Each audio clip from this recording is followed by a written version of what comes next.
สักหน่อยนะรายการนี้ดีและมีคุณค่ารายการชื่อว่าเสียงชนบทไทย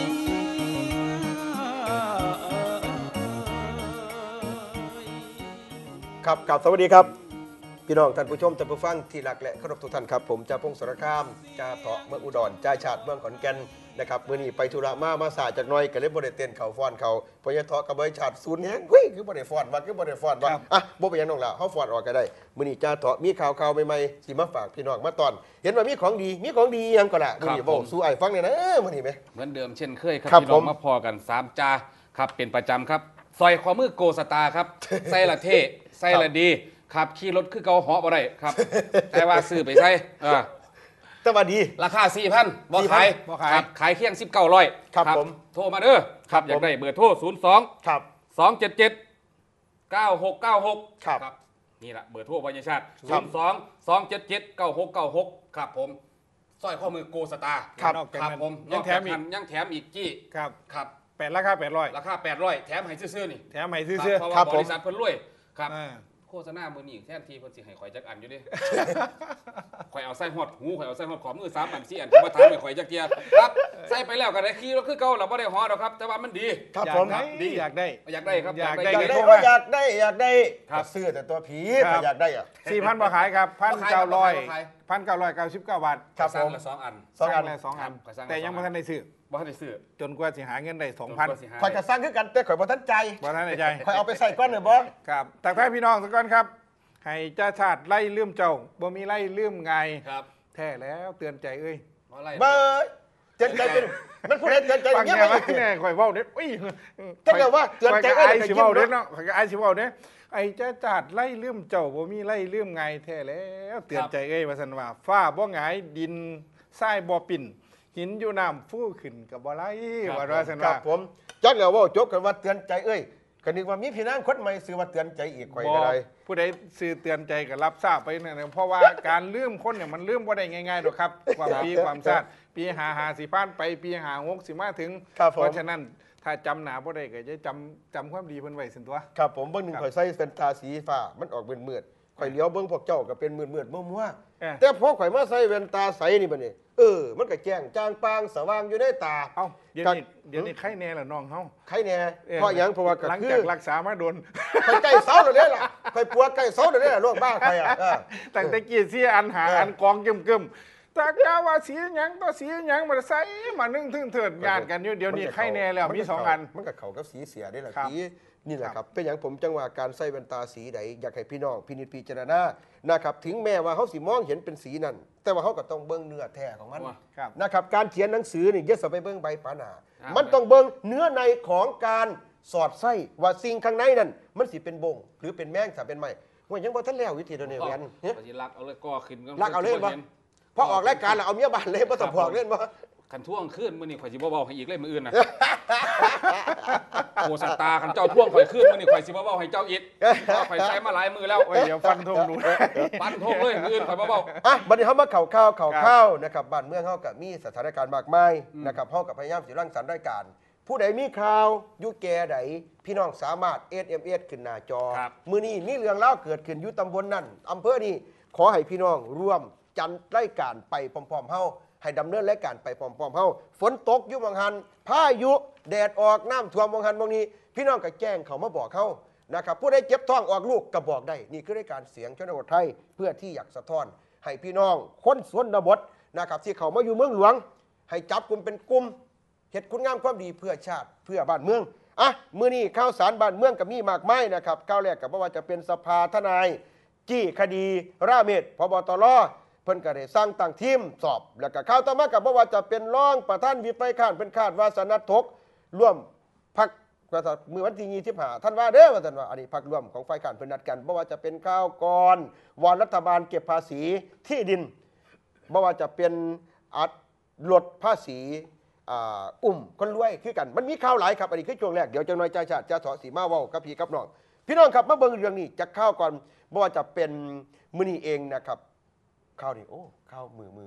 นี่วันที่20เนาะ ครับ มือนี่วันที่20หลายมือ นะครับ พอมากตั้ง ครับ แต่ ผ วั ม นที่17นะค แม่ รับ น เนี่ย แม่นครับ แล้วก็คุณศักดิ์กอแสงเรื่องเนี่ยครับนายกสภาทนายความเนี่ยเพิ่นก็ได้แถลงว่าในนามของคณะกรรมการสภาทนายความ ซึ่งเป็นตัวแทนของผู้ประกอบวิชาชีพทนายความทั่วประเทศเพิ่นเห็นว่า เหตุการณ์ที่เกิดขึ้นนะครับตามข้อเท็จจริง อันปรากฏว่าคนร้ายเนี่ยได้ทำร้ายร่างกายอย่างโหดเหี้ยม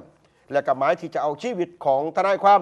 ซึ่งการกระทำของคนร้ายเนี่ยครับบ่ได้มีความเกรงกลัวต่อกฎหมายของบ้านของเมืองเลยนะครับแล้วก็บ้านเมืองบ่ว่าจะเป็นทางสภาทนายความเองเพิ่นก็ขอเรียกร้อง ให้ผู้ที่เฮ็ดหน้าที่บังคับใช้กฎหมาย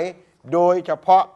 นะครับเพราะว่าจะเป็นเจ้าหน้าที่ตำรวจต้องออกมาดำเนินการสืบสวนสอบสวน เพื่อนำตัวคนผิดออกมาลงโทษให้ได้นะครับทางด้านพลตำรวจเอกอดุลแสงสิงแก้วผู้บัญชาการตำรวจแห่งชาตินะครับเพิ่นก็ได้ว่าให้กำชับกับพันตำรวจโทคำลนวิทย์ทูบกระจ่างนะครับพบชนให้มีการตั้งทีมสอบสวนสืบสวนขึ้นมาให้เรียบร้อยดำเนินการเรื่องนี้เด้อเจ้าว่าท่านว่าในการรวบรวมหาพยานหลักฐานและคนสั่งการนะครับให้ทำความสัวไล่ดังนี้นะครับเฮ็ดให้เร็วๆเด้อว่าท่านว่าแล้วกับวันนี้ในมือเดียวกันครับที่กองบัญชาการตำรวจนครบาลพลตำรวจโทคำล้นวิทย์ถูกกระจ่างเพิ่นก็ได้กล่าวภายหลังการประชุมในการหารือชุดสืบสวนตามที่นายตำรวจที่เกี่ยวข้องเนี่ยครับบ่ว่าจะเป็นคดีเนี่ยบ่ว่าจะคดีนี้ถือว่าเป็นคดีอุกอาจขอยืนยันว่าตำรวจจะต้องตามตัวผู้ร้ายมาลงโทษให้ได้ทางด้านพันตำรวจตรีอิทธิพลนะครับพิริยะพินโยนะครับรองผู้บัญชาการตำรวจนครบาลพร้อมด้วยพลตำรวจตรีประยนต์ลาเสือผู้บังคับการสืบสวนสอบสวนกองบัญชาการตำรวจนครบาลเป็นผู้รับผิดชอบงานไม่ว่าจะเป็นหลักดูแลด้านการสืบสวนนะครับให้ตรวจสอบกล้องวงจรปิดเด้อเหตุมันเกิดจังไหนใครทำอะไรที่ไหนเมื่อไรอย่างไรนะครับไม่ว่าจะเป็นพยานวัตถุพยานบุคคลพยานเอกสารต่างๆเอามารวบรวมจังสิเป็นจำนวนขึ้นมาได้หาตามตัวคนที่เหตุผิดมาลงโทษให้ได้แล้ววันนี้ครับผมจะย้อนรัดตัดตอนมาบอกเรื่องคุณอภิสิทธิ์เลยคุณอภิสิทธิ์เปิดเผยว่าเอาภาพรวมแต่ว่าเดี๋ยวนี้อาการก็ดีขึ้นแล้วละว่าท่านว่าเดี๋ยวนี้อาการดีขึ้นแล้วในการตอบสนองพยายามเจียวเว้าพยายามจะแสดงออกหลายขึ้นกว่าเก่าแต่ก็ต้องใช้เวลาสักระยะหนึ่งนะครับเพื่อฟื้นฟูสภาพสมรรถภาพของร่างกายนะครับมันต้องใช้เวลาส่วนปัญหาที่กระโหลกหัวต้องใช้ระยะเวลาอีกสักระยะหนึ่งแต่ว่าขณะนี้ครับแพทย์ก็ได้ถอดเครื่องซอยหายใจออกแล้วแต่ว่ามันก็ยังมีอาการดวงตานี่มีเลือดคั่งไหมพ่อใหญ่แม่ใหญ่ครับอันนี้ผมก็เป็นห่วงหลายคนโทรมาหาจ่าพงษ์จ่าถอจ่าชาติฝากไปหาคุณละเมียดเด้ออวยพรให้เราสวงให้เราเศร้าเร็วๆเด้อหลายคนรู้ตนนะครับจ่าเฉาะจ่าชาติพนักงานบูสกายทุกคนหรือพรรคประชาธิปัตย์หรือผู้ใดที่อยู่ฝ่ายนี้ไปใส่ยาไปผู้เดียวเด้อให้ติดอาวุธมิดไม่ติดมือติดปืนไปน้ำแนวท่านว่าเห็นแต่พ่อใหญ่จ่าชาติว่าลังมือกับไปกับ11จ่าเถาะลังมือกับเราบ่ได้ไปผู้เดียวครับเราไปกับ38ไปกับเก่านะครับข่อยไปท้องความเก่าครับทั้งหนังสติ๊กต่อมาทั้งหน้าด้วยครับแต่ว่าอย่ามาทั้งหลังข่อยบ่มักหมาหลุมแต่ว่ามาต้อนหน้าสู่กันซึ่งหน้าเนี่ยมันสู่บ่ได้ข่อยก็สิกัดเอารับรองว่าคนยังข่อยลูกแม่นี่หนีคนบ่มียางแล้วกันข่อยสิกัดฆ่ามาเดี๋ยวจบแล้วข้าวข่อยเหมือนเราจ่าเถาะบ่นี่ของเจ้ารอดบ่ได้ครับก่อนสิไปเขาข้าวครับผม พ่อใหญ่ทอสิเว้านิทานซะก่อน ครับ มีนิทานเบาๆพอนักมาตลอดแล้ว ครับผม ครับสิเว้านิทานทุกอย่างในโลกนี้มันถูกอยู่แล้วเพิ่นว่า ครับผม ทุกอย่างอยู่ในโลกนี้มันถูกอยู่แล้วมีแต่ความเห็นของเฮาเท่านั้น ครับ ที่ว่ามันผิดพ่อใหญ่ ครับ จ่าชาติพ่อใหญ่จ่าพงษ์ ครับผม ครับอันนี้เป็นหลวงปู่ชาสุพัทโท ครับผม ครับคำเอ็นประโยคเนี่ย ครับผม มีนิทานเรื่องหนึงครับเล่าว่าอย่างซี่ที่วัดแห่งหนึ่งเกิดการทะเลาะกันพี่น้องครับ ครับ ทุกคนจึงไปหาหลวงพ่อให้ตัดสินเด้ครับพระองค์หนึงก็บอกว่าจังสี่คุณจ่าชาติ ครับ ตนเห็นหอยทากกำลังข้านเขามาว่าสันเพิ่นว่า ครับผม จึงจับมันไปปล่อยไว้พุ่นทางเดินออกไปพุ่นละ ครับผม ท่ามการทำความดีเนี่ยเพิ่นว่าที่พระ ครับผม ครับบ่ต้องหลายดอกสันเฮ็ดมือละน้อย ครับผม มันก็บ่เป็นหยังว่าซั่น ครับผม มันก็เหมือนน้ำหยดลงหินที่ละยศ ครับ กันแล้วว่าซั่นเด้ครับหลวงพ่อเพิ่นก็แสดงถูกแล้วว่าซั่นเด้ ครับ เฮ็ดถูกแล้วว่าซั่นเด้พระอีกรูปหนึงก็เลยค้านว่าจังซี่ได้บาดนี้ถ้าเฮ็ดจังซั่นก็เท่ากับว่าชาวสวนเดือดร้อนตัวครูบาว่าซั่นเด้เถียงกันเด้นี่ ครับ เพราะหอยทากมันทำลายพืชผลว่าซั่นและเป็นตัวเพราะโรคว่าซั่นเพิ่นว่าเด้ ครับ เจ้าอาวาสก็หันมาบอกกับพระรูปนั้นอีกว่าถูกแล้วแม่นแล้วว่าซั่นเด้ ครับผม แม่นแล้วแม่นความท่านนั่นแล้วว่าซั่นสามเณรนั่งอยู่ทางหลังเจ้าอาวาสก็เลยอดบ่ได้ครับพี่น้องครับนั่งอยู่ทางหลังก็เลยนั่งอยู่ทางหลังเจ้าอาวาสอดบ่ได้ก็เลยสวนขึ้นมาคัดใจหลวงพ่อว่าครับถามคุดถามใจหลวงเนี่ยคัดใจหลวงพ่อว่าจังซี่ครับหลวงพ่อก็ตอบจะว่าถูกแล้วทุกข้อถ้ามีผู้หนึงถูกมันก็ต้องมีผู้หนึงผิดตัวหลวงพ่อว่าซั่น อ่า อ่า อ่า สิถือเบิดจังไดว่าซั่น หลวงพ่อก็หันมาบอกกับพี่น้อยอีก มันก็ถือคือเนียนว่านั่นแหละว่าซั่น อันนี้บ่ตีไผ บ่ตีไผครับกระทุกอย่างมันถืออยู่แล้ว ครับ เพียงแต่คนเนี่ย ครับ ครับตีว่ามันผิดเท่านั้นนี่แห ครั ละ บผม ตีว่ามันบ่แม่นทุกอย่างในโลกนี้มันถูกของมันอยู่แล้ว ครับผม นิทานเรื่องนี้ก็สอนให้ฮู้ว่ามีแต่คนนั่นแหละว่ามันบ่ดีอันใดก็ได้ แสดงว่าคุณถอบอกมากก็คือ สอนให้รู้ว่ามันเป็นคติสอนใจ ใช่ ทุกสิ่งทุกอย่างมันก็มีข้อถืออยู่ในตัวของมัน ใช่ ความสมดุลของมันเอง แต่ว่าสิให้ถือเมด100%มันก็บ่มีหยังเพ ครั อบ ร์เฟกต์ดีเลิศประเสริฐสีทุกอย่าง ครับ มันอาจจะถูกครึ่งหนึงอาจจะถูก 80%ถือ 90%แต่ผมก็ชื่นชมหลวงพ่อคนนี้เด้ ครับหลวงปู่ซ่า หนึ่ง แล้ว คือหลวงปู่นี่เพิ่นบ่อยากผิดทะเลาะกับไผเพราะเฒ่าข่อยพ่อใหญ่ติงเนี่ยนะครับลองเบังดูมันน่ะพ่อใหญ่ ครับ สมกับพ่อใหญ่นั่นน่ะมาเว้ากันน่ะข่อยศูนย์พ่อใหญ่ติงว่าซั่นว่า ปีนี้ข่อยว่าเขาหน้าข่อยนี่สิอยู่ประมาณ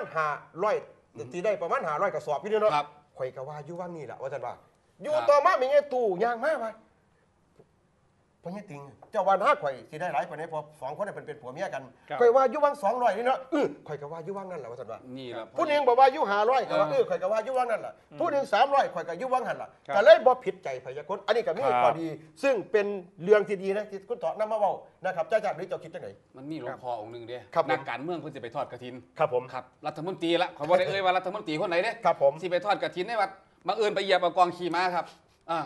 บด่าครับบาดนี้เอาคือบ่เบิ่งเนี่ยหลวงพ่อคือบ่ให้เน้นคือบ่ให้เด็กวัดเก็บ ครับ กองขี่ม้ากองนั่นว่าเพิ่นย่างเหยียบนะ ครับหลวงพ่อก็เลยต่อขึ้นบอกว่า ครับ กองขี่ม้ากองเดียวคุณก็ก้าวข้ามบ่ได้คุณสิไปบริหารประเทศได้จังไดบักรัฐมนตรีว่าซั่น นี่แหละครับ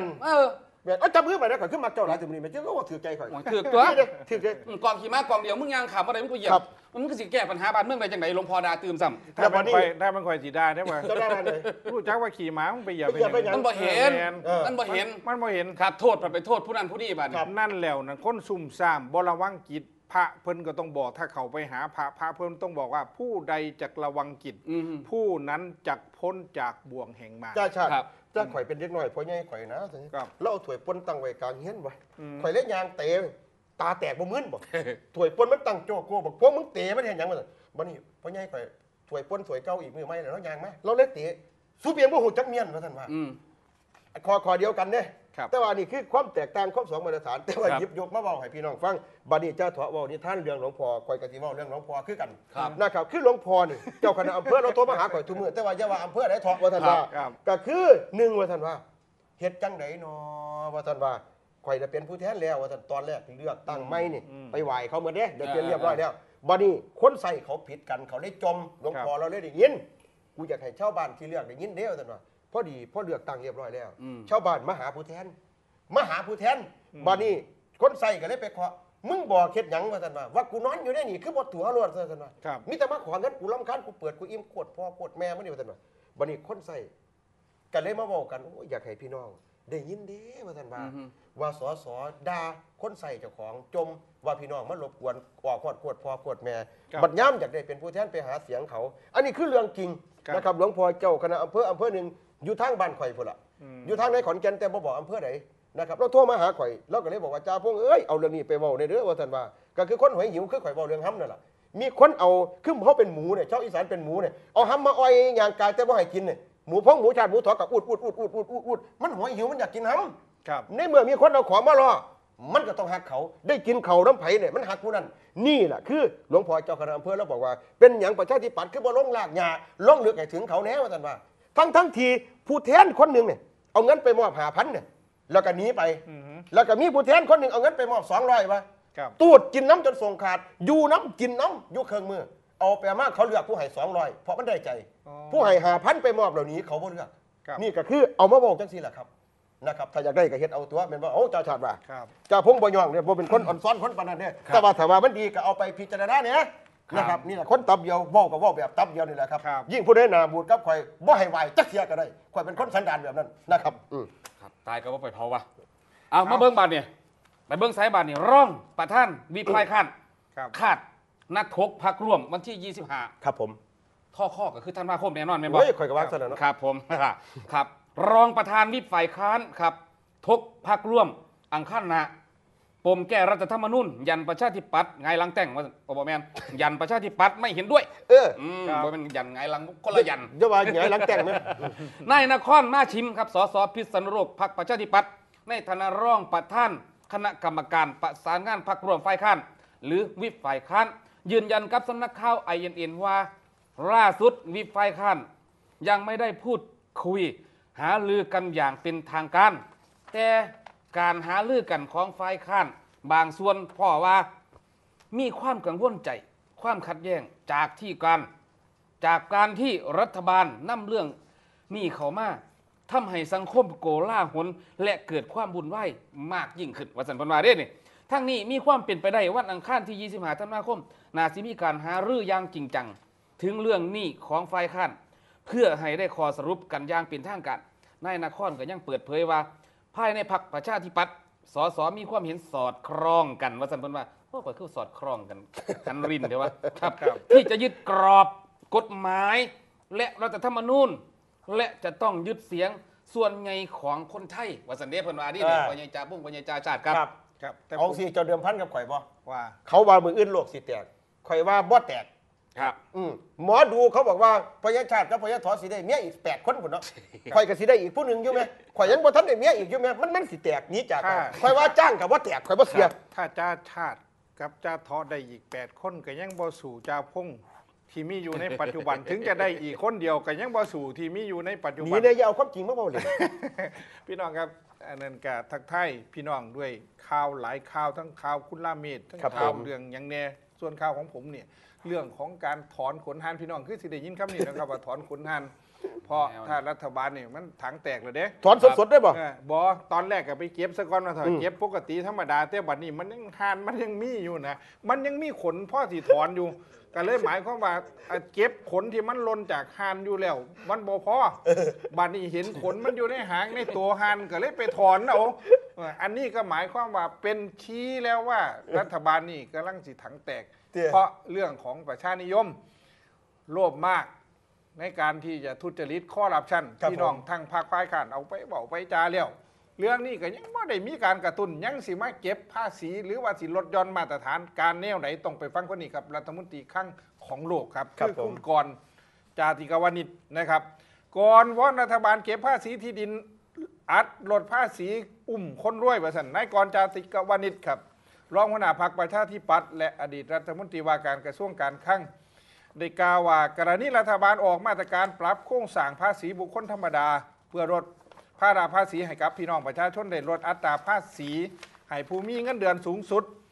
ทำให้ความเหลื่อมล้ำมีมากขึ้นและกับคนรวยได้ประโยชน์จากนโยบายภาษีรัฐซ้ำแล้วซ้ำอีกเพิ่นว่าจังซั่นครับช่วงต้นปีก็มีการลดภาษีเงินได้นิติบุคคลจาก 30 ลดลงมาเหลือ 25%ปีหน้าก็จะลดอีก 20%สิ่งที่รัฐบาลทำคือผลักดันภาระที่ดินภาษีที่ดินนะครับที่รัฐบาลก่อนได้ยกร่างแล้วเสร็จแต่ยังบ่ได้ดำเนินการนายกก็ประกาศยุบสภาเสียก่อนเสียที่เนี่ยก่อนเสียนะครับร่างกฎหมายพร้อมอยู่แล้วสามารถเดินหน้าได้เลยในก่อนกล่าวครับอดีตรัฐมนตรีข้างยังกล่าวต่อไปว่าขอเตือนให้รัฐบาลใส่ความสนใจกับคนยากคนจนที่สุดบ้างเพราะว่าจะไปให้ความสนใจแต่คนรวยหลายพอสถิติสุดนี่ให้เห็นว่ากลุ่มคนมีรายได้ประมาณ 10,000 บาทต่อเดือนนี่มีภาระชำระหนี้เพิ่มขึ้นเป็น 45% ครับ ของรายได้ก็คือหมายความว่ารายได้กับค่าใช้จ่ายมันบ่เทอกันรายได้น้อย ครับ ค่าใช้จ่ายห มัน ลาย ผสมดุลกัน กับในก่อนกล่าวต่อไปอีกว่าสิ่งที่รัฐบาลจะต้องตอบก็คือว่าเมื่อรายได้รัฐลดลงแต่รัฐยังเพิ่มรายจ่ายทุกปี ครับ แต่รัฐจะมีรายได้จากแหล่งใดมาแทนถ้าคำตอบก็คือบ่มีแหล่งรายได้ไม่เกิดขึ้นมา ครับ พืชผลทางด้านการเกษตรของราษฎรกับบ่ได้ผลกำไร ปีนี้รายได้รัฐบาลก็ตกต่ำกว่าเป้าในขณะที่การใส่ใจายโครงการประชานิยมทะลุเป้าเกือบทุกโครงการหนี้สาธารณะเพิ่มขึ้นอย่างรวดเร็วรัฐบาลต้องปรับลดค่าใช้จ่ายงบประมาณ ครับ ให้มีความสมดุลกันคือหมายความว่าเงินรายได้คงค้างภาษีของทั้งรัฐบาลกับค่าใช้จ่ายอย่าสะใส่เกินตัวหลายอย่าสะออกพระราชบัญญัติกู้มาทับถมเอาหนีมาให้ มันเป็น กับ สัน พี่ ห อง ลั ป ก ระ ชาติคือพวกนี้ รับ มันตั้งแต่คนรวยมันบ่ซอย ครับ คนจนนะครับพี่น้องหวังฝากชีวิตไว้แต่อีกคนหนึ่งกลับคิดไม่ซื่อ ครับ อีกคนหนึ่งหวังฝากชีวิตได้ ใช่ แต่คนอีกคนเนี่ยกลับคิดไม่ซื่อ ใช่ ก็คือผัวนอกจากเมียเมียนอก ครั จาก บ ผัวก็คือประชาชนเนี่ยก็คือเมียทั่วประเทศเนี่ย ครับ ก็คือรัฐบาลยิ่งรักษณ์เนี่ยคือผัว แต่ว่า ครับ ประชาชนเนี่ยหวังฝากชีวิตไปกับคุณแต่คุณดันคิดไม่ซื่อ นะครับเปลี่ยนไปเหมือนเสื้อตกสี ครับ เจ้าเคยเห็นว่าเสื้อตกสีเนี่ยแรกๆความรักกับหวานฉ่ำมักกันได้ไหมอยากให้กันไปอยู่ใส่น้ำกันฮักกันค้ากันแต่เอาไปว่างานใจกันกับว่าถามไหวกับฮอดว่าเราไหวลังมือลังจ่านี่แหละมันก็เลยกลายไปเป็นเหมือนเสื้อตกสี ครับ มันบ่อยู่กับรองกับร้อยข่อยบ่มาคนประเภทนี้ ครับ เพราะว่าเจ้าพงกันสั่งกับว่าสั่ง ครั กับบ ว่าฮักกับว่าฮักนะครับ ครับ นี่แหละครับพี่น้องที่รักและเคารพครับข่อยสั่งคนหนึ่งอันนี้อุ้มแต่คนรวยเมียเราถือเรียกว่านี่แล้วอุ้มแต่ว่าอีอยู่เฮียนมันถูกข่อยจะได้อุ้มแต่อีทุกๆเลยนี่แหละคนอุ้มคนรวยก็คือต่อๆนี่แหละ ครับเจ้าพงกับ ครับผม กรมทรัพยากรเพิ่นยังดีจะทำคำชี้แจงเกี่ยวกับเรื่องของค่าใช้จ่ายอยู่เดิ แม่นบ่ กรมทรัพยากรรายได้บ่ทอ ครับผม กับรายจ่ายแต่ว่าจังใดก็แล้วแต่กันแล้วนี่ล่าสุดนี่เพิ่นบอกว่าสามีภรรยาสามารถที่จะยื่นแสดงรายการเสียภาษีได้สามีภรรยาสามารถทำผ่านทางอินเทอร์เน็ตได้ ครับผม อันี้คือเทคโนโลยีเหรอครับ ครับ แต่ขอ ผม เท็จจริงที่ปรากฏอยู่ชาวบ้านชาวเมืองของเฮามีรายได้หน่อยนี่ ครั เฮ็ บ ดเล่น ผม อินเทอร์เน็ตบ่เป็นหรอกสิ่งที่อ่อนว่อนก็คือไปถอนขนหัน แม่นบ่ หลายถอนโดยตรงบ่ได้ถอนเนี่ยถอนทั้งอ้อมก็ ถอนทั้งอ้อมได้บ่ ถอนทั้งอ้อมก็คือขึ้นภาษีพวกก๊าซพวกแก๊สพวกอย่างพวกนี้ อ่า และสินค้าพวกอาหารการอยู่การกินขึ้น ครับ น้ำพวกนี้แหละครับมันก็มีผลกระทบ ข่ กั อบ ยเห็น ชาวนา นักการเมืองผู้หนึงเว้าโถ ครับ ย้ายเนี่ยไม่ข่อยเคยเห็นแล้วเว้าอยู่ไสเนาะไปพอเราตอนอยู่นี่หยังอะข่อยไปเห็นแล้วทฤษฎีต้มกบไหมเราเว้าตั้งแต่หลายเดือนแล้วล่ะข่อยจำคำเรามาเว้าซื่อๆดอกแรกๆก็เฮาก็คือกบเอาไปไว้ในหม่องเย็นๆไหม ครับ แล้ววันนี้ก็ค่อยเปิดแก๊สขึ้นไปวันนี้น้ำก็ฮ้อนขึ้นเอาไปว่าห่วยมันก็ลวกมันก็ตาย ครับ ทฤษฎีลวกกบหรือต้มกบแรกๆเขาไปปาดอ้างหม่องไม่เถียงหม่องกูอยู่นี่คือเย็นแท้ว่าท่านว่า ครับ แต่ว่าอยู่ไปอยู่มาฮ้อนขึ้นว่าท่านว่า ครับ แมันบ่เอาไปว่าครับที่อยู่ได้แต่ครับใจมันอยู่ยาก ครับ นะครับอ่ะจ่าถอครับมื้อนี้มีข่าวโอที่ไข่บ่ได้บ่เป็นที่จ่าถอนะครับเพราะบ่พักเบรกบ่คือ พอพักเบรกจังหน่อย พักเบรกจังน้อยก่อน ครับ จังมาพอกันช่วงที่สอง ครับ นะครับจังสิมาเว้าเรื่องอุ้มแต่คนรวยบ่ซอยคนจนอีอยู่เฮียนมันจนแม่ข่อยอุ้มมันแม่บ่คือเมียพญาถอได้พญาถอได้อุ้มคนรวยมันบ่รวยเนี่ยเมียถูกเรียกอ่ะเมียข่อยมันบ่ถูกเรียกพักเบรกสักครู่ครับ